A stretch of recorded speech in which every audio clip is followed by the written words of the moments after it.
We are in the transition period right now between the old earth and the new earth, between the old age and the new age, moving into the age of Aquarius, the next golden age. And we all, whether we're consciously aware of it in this life now or not, we all signed up for that, to be a part of it now in this life, to help be a part of those changes and help to bring about the new earth and the next golden age of Aquarius. We're watching it in real time. Not everybody is aware of what's actually happening or why, but you can see the way society is shifting right now. We're moving into that right now, and it's glaringly obvious to those who are awake and aware of what's going on. But the old way, the old guard, the systems of control that have been in place for thousands of years are in their death throes right now. The major institutions of religion and politics and government and systems of control, all of those things are on their way out right now. People are starting to wake up en masse, and there is this energy of revolution that has started to settle into the collective unconscious of humanity. And that's by design. It's because we've moved into that period of transition right now. Pluto in the sign of Aquarius right now.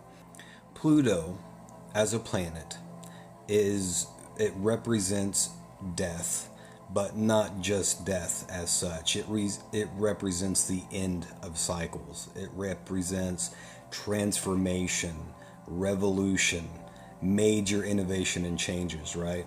And it's a slow moving planet. It takes over 200 years for it to traverse the entire zodiac. Roughly every 247 years, Pluto makes its way all of the way around the zodiac and settles back into the sign of Aquarius. Here's where it gets really interesting. Every single time that Pluto enters into the sign of Aquarius, things change on the big scale, not the small scale. Aquarius in the zodiac represents the people, society as a whole, all of us together, right? Society. And so whenever Pluto enters into the sign of Aquarius, it brings the energies of Pluto to society. And so we have rebirths, we have major transformation through revolutionary energy. And it doesn't always have to be powerful, sometimes painful, socio-political revolution, such as the French Revolution. Sometimes it's major revolutions in technology. But if you go back and you look, and I challenge you guys to do this if you haven't, look at what was happening in the world 247 years ago. The French Revolution, for one. The United States was created. The colonists revolted against England, against the crown, and we had the Revolutionary War. The Declaration of Independence was signed, and the United States was created. Those were major changes on the world stage. And it's not just that. It's all across the planet, this same transformative energy of change through revolution, major innovations in technology, major advancements, major changes to religion and the way that it relates to society. Every 247 years, that energy settles on society. And as far back as you look, every 247 years, those types of things are happening. And so, yes, they're happening now. They're starting to happen. For anyone who's paid attention to what's going on in the world, it's pretty obvious to see that revolutionary energy is starting to take root. People are starting to ask questions. Systems of control are beginning to fail. as an example, governments are clashing against farmers because of control all across the planet right now. It's happening in the United States, it's happening in Canada, it's happening all across Europe, and pretty much as a whole, farmers are standing up and saying, we're not doing this anymore. We're going to revolt. And so there's this massive wave of revolutionary energy. And it is change for the better, but it can be a rough road sometimes.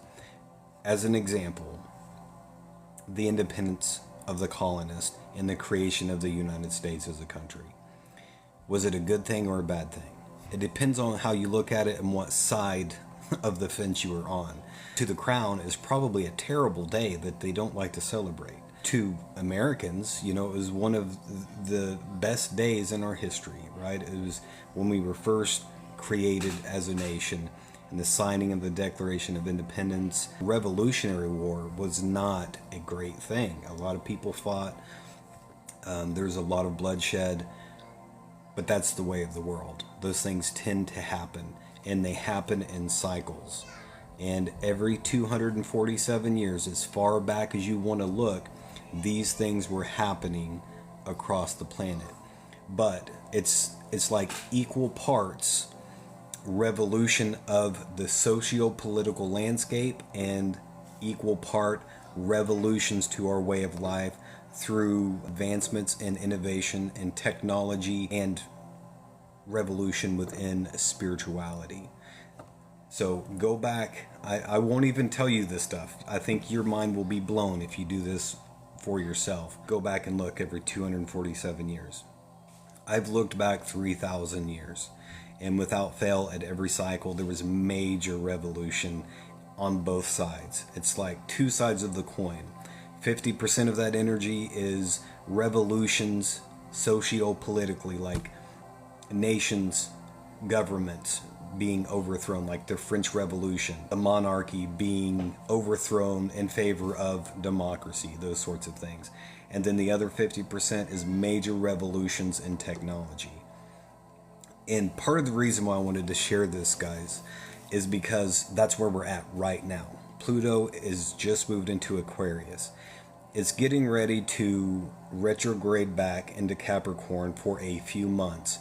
And then it will settle back into Aquarius, and it will stay there for 19 years. So for the next nearly 20 years, we're going to be experiencing powerful transformation in society.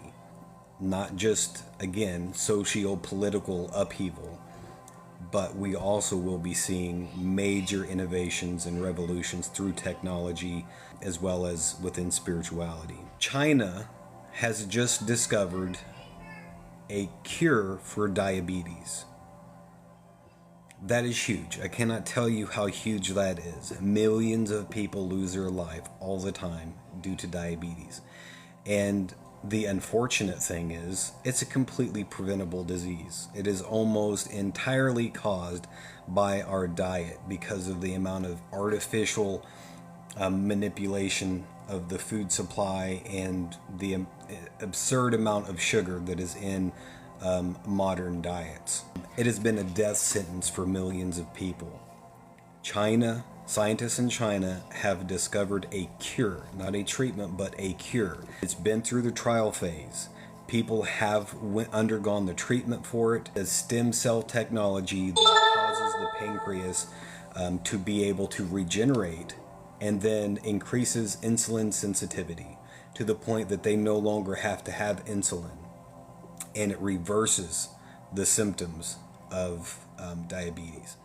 That is absolutely huge. Insulin alone is a multi-billion-dollar market. Billions of dollars, right? There will be no need for insulin. So Big Pharma stands to lose billions of dollars on those things. So it is not in their best interest to let that out into the public. But again, right now, we are in this powerful stage of transformation of society.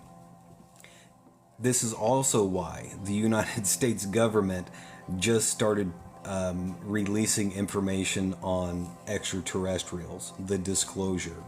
Congress had months worth of congressional hearings, not bogus, by the way, with all sorts of professionals within their fields, physicists, doctors, members of the U.S. government and military, all testifying before Congress that yes, we have known about, the government has known about and has studied unidentified aerial phenomena for close to 100 years now.